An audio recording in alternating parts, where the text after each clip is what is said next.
আমার কোরআনে কারীমে আল্লাহ তাআলা নূহ আলাইহিস সালাম সম্পর্কে বলেছেন ইন্নাহু কানা আবদান শাকুরা। নূহ আলাইহিস সালাম তিনি আল্লাহর কৃতজ্ঞ বান্দা ছিলেন, এমন মানুষ ছিলেন যে তিনি কৃতজ্ঞ। আপনারা নূহ আলাইহিস সালামের কথা জানেন। নূহ আলাইহিস সালাম পৃথিবীতে কত বছর বেঁচে ছিলেন জানেন? 950 বছর। কত বছর? 950 বছর। এটা এখনকার আলাপ না, এখন তো মানুষ এত বেশি বাঁচে না, 50, 60, 70, 80, 90, 100 বেশি মানুষ বাঁচে না, তাই না? নূহ আলাইহিস সালাম পৃথিবীতে কখন আসছে জানেন? নূহ আলাইহিস সালাম আমাদের নবী সাল্লাল্লাহু আলাইহি সাল্লামেরও হাজার হাজার বছর আগে আসছেন। কত হাজার বছর আগে আসছেন একমাত্র আল্লাহ ভালো জানেন। তবে নূহ আলাইহিস সালামের পর পৃথিবীকে আল্লাহ তাআলা পুনরায় নতুন করে সাজিয়েছেন, বিন্যস্ত করেছেন। এই পৃথিবীর পুরা পৃথিবীকে ধুয়ে মুছে মহাপ্লাবনে, বন্যায়, মহাবন্যায় গোটা পৃথিবীকে ডুবিয়ে নিমজ্জিত করে সব পৃথিবীর বেশিরভাগ মানুষ কুফরিত নিমজ্জিত হয়েছে, গোটা পৃথিবীকে শেষ করেছেন একটা বিশাল বড় জাহাজে। নূহ আলাইহিস সালামের সাথে যারা ঈমান আনছেন হাতে গোনা কয়েকজন, তাদের সংখ্যা সম্পর্কে মুফাসসিরগণ অনেকে অনেকটা বলেছেন। সব মিলিয়ে 100-র নিচে ছিল তাদের সংখ্যা, এবং কিছু প্রাণীকুল জোড়ায় জোড়ায় আল্লাহ তুলতে বলেছেন, তাদেরকে ছাড়া বাকি সবাইকে শেষ করেছেন।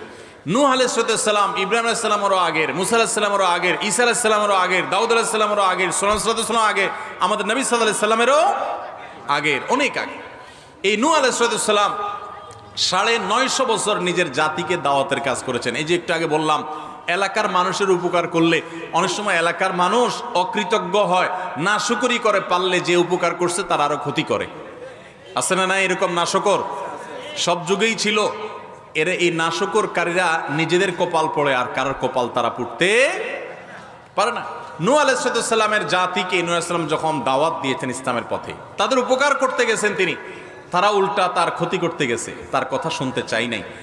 আল্লাহ তাআলা তাকে এত ধৈর্য দিয়েছেন, এত কিছুর পরও তিনি আল্লাহর শুকরিয়া আদায় করেছেন। অভিযোগ করে, আল্লাহর প্রতি অনুযোগ করে তিনি তার দাওয়াতের কাজ বন্ধ করেন নাই। তিনি বলেন নাই, আল্লাহ কাদের কাছে পাঠাইছো তুমি, এরা একটাও মানুষ না, কথা শুনে না। তিনি আল্লাহর শুকরিয়া আদায় কেমন করেছেন যে কোরআনে আল্লাহ তাআলা তাকে সার্টিফিকেট ইস্যু করেছেন, ইন্নাহু কানা আবদান শাকুরা।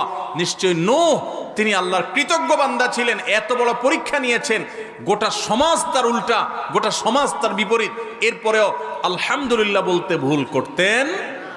আমাদের তো একটু সামান্য বিপদ আসলেই আমরা অস্থির হয়ে, ব্যাকুল হয়ে, শুকরিয়া আদায় করা তো দূরের কথা, আল্লাহর ব্যাপারে আমরা অভিযোগ করি, ঠিক না ঠিক? তো নূহ আলাইহিস সালাম আল্লাহ তাআলা শুকরিয়া আদায় করছেন এত বিপদ হওয়া সত্ত্বেও।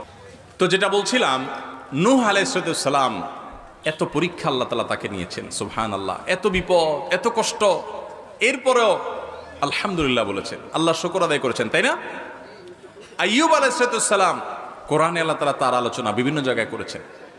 এত অসুখ দিয়েছেন, এত কষ্ট, অসুখের যাতনা, কষ্টে ভয়াবহ একটা অবস্থা, দুর্বিষহ একটা পরিস্থিতির মধ্যে পড়েছেন। এত কষ্ট ছিল, এরপরেও ওই অবস্থায়ও আল্লাহর শুকরিয়া আদায় করতেন, আল্লাহর কৃতজ্ঞতা আদায় করতেন, অবনত হয়ে থাকতেন এবং বলতেন, রব্বি আন্নী মাসসানিয়াদ দুররু ওয়া আনতা আরহামুর রাহিমিন।